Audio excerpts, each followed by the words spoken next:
السلام علیکم ورحمۃ اللہ وبرکاتہ۔ نحمدہ و نصلی علی رسولہ الکریم، اما بعد فاعوذ باللہ من الشیطان الرجیم، بسم اللہ الرحمن الرحیم۔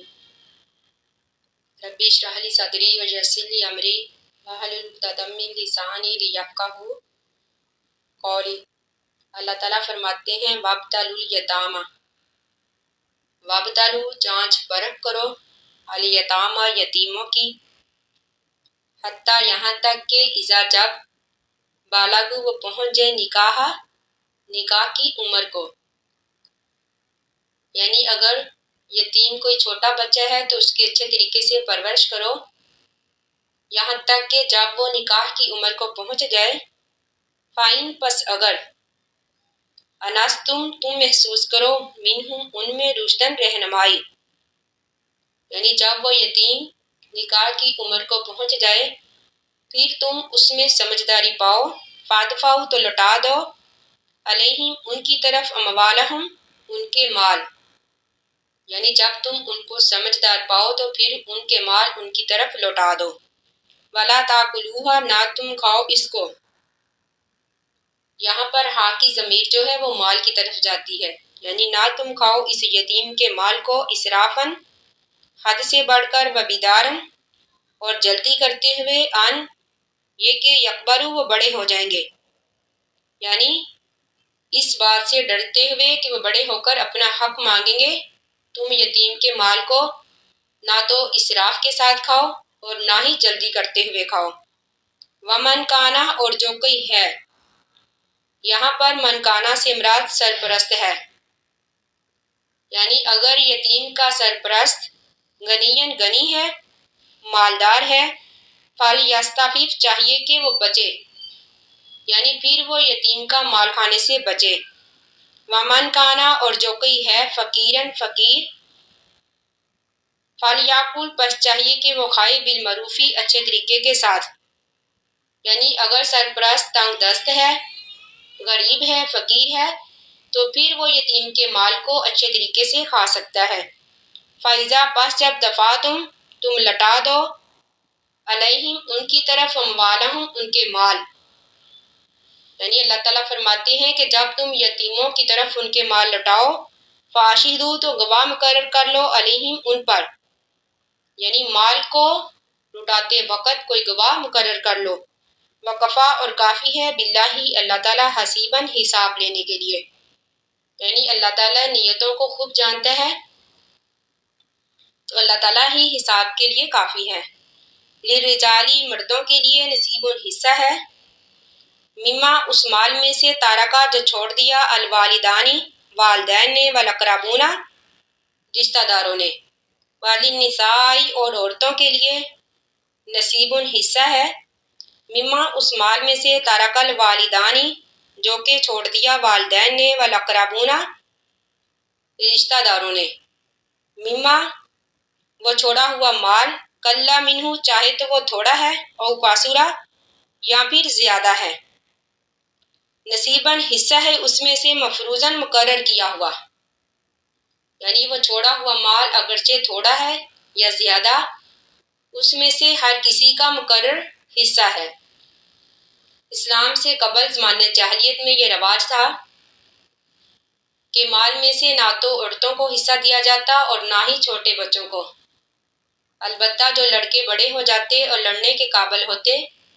بس انہی کو مال میں سے حصہ دیا جاتا۔ تو اللہ تعالیٰ نے اس ظلم اور زیادتی کو ختم کر دیا۔ اللہ تعالیٰ نے فرمایا کہ اس مال میں سے عورتوں کا بھی حصہ ہے، چھوٹے بچوں کا بھی، مردوں کا بھی، ہاں البتہ ایک مرد کا حصہ دو عورتوں کے حصے کے برابر ہے، جس کی تفصیل ہم انشاءاللہ آگے پڑھیں گے۔ وَإِذَا اور جب حاضرہ حاضر ہوں، القسمۃ مال کی تقسیم کے وقت، اولو القربہ رشتہ دار، والیتامیٰ اور یتیم، والمساکین اور مسکین، فارزقوہم تو رزق دو ان کو، منہ اس مال میں سے، یعنی ان کو بھی اس مال میں سے کچھ دے دو۔ وقولو اور کہو لہم ان کے لیے، قولاً بات، معروفاً اچھی۔ بعض علماء نے اس آیت کو میراث کی آیت سے منسوخ کر دیا ہے، لیکن صحیح ترین بات یہ ہے کہ یہ منسوخ نہیں ہے بلکہ ایک اہم اخلاقی ہدایت ہے کہ اگر مال کی تقسیم کے وقت وہ رشتہ دار جو مدد کے حقدار ہیں یا پھر کوئی یتیم یا پھر مسکین آ جائے تو اسے بھی اس مال میں سے کچھ دے دو، ورنہ ان سے اچھی بات کہو، یعنی اچھے طریقے سے بات کرو۔ وَلْيَخْشَى چاہیے کہ ڈریں الذین لوگ، وَلْيَخْشَى الذین یعنی چاہیے کہ ڈرے لوگ اس بات سے، لو اگر تارکو وہ چھوڑ جائیں من خلفہم اپنے پیچھے، یعنی مرتے وقت اپنے پیچھے چھوڑ جائیں، سریتن اولاد ضعفن کمزور یعنی کہ چھوٹی، خافوا علیہم یعنی وہ فکر کرے ان کے بارے میں، خافوا علیہم یعنی کہ وہ ڈرے ان کے بارے میں، یا پھر خافوا علیہم وہ فکر کرے ان کے بارے میں۔ فَلْيَتَّقُوا اللَّهَ بس چاہیے کہ وہ ڈرے اللہ سے، وَلْيَقُولُوا چاہیے کہ وہ کہیں قولاً بات سدیداً سیدھی۔ بعض مفسرین کے نزدیک اس کے مخاطب وہ لوگ ہیں جو کہ کسی یتیم کے سرپرست ہیں، یعنی انہیں چاہیے کہ وہ یتیم کے ساتھ اچھے طریقے سے بات کریں جس طرح کہ وہ اپنے بچوں سے بات کرنا پسند کرتے ہیں۔ اور بعض کے نزدیک اس سے مخاطب عام لوگ ہیں، یعنی تمام لوگوں کو چاہیے کہ وہ چھوٹے بچوں کے ساتھ اور یتیم بچوں کے ساتھ اچھے طریقے سے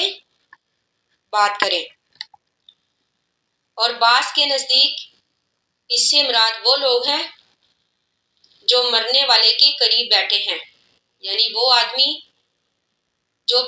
مرگے بستر پر ہے یعنی مرنے کے قریب ہے، اگر اس کے بعد پاس کچھ لوگ بیٹھے ہیں تو وہ اس کو سمجھائیں، یعنی اس کو سمجھائیں کہ مال کی تقسیم کے وقت